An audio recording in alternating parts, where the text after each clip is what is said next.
The Young and the Restless update on Friday, November 20th. Victoria doesn't know how close Adam came to pushing the button that would have literally blown up Victor and anyone standing in his vicinity.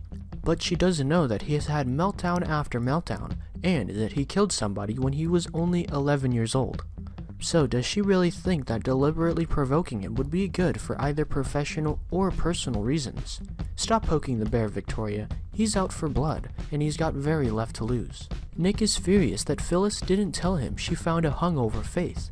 When was she supposed to tell him? While he was yelling at her about Victoria. She actually tried to, right then and there, but he's the one who cut her off.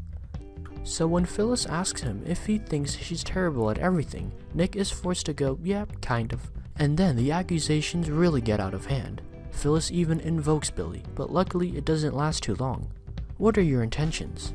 Ever since Devin dumped Elena for cheating on him, he's been using Amanda as a security blanket. She's trying not to get too close, so she doesn't get hurt. Silly Amanda, doesn't she realize Devin's feelings are the only ones that matter here? The Young and the Restless airs on weekdays on CBS. Check your local listings for airtimes. Lauren offers Summer a better paying, higher responsibility job with Fenmore's. She tells Summer how awesome she is. But all Summer can boo-hoo about is how Jack is pushing her out of Jabot and away from Kyle, whom Summer repeatedly dumped. Jack has to keep telling her how great she is. That's still not enough for Summer.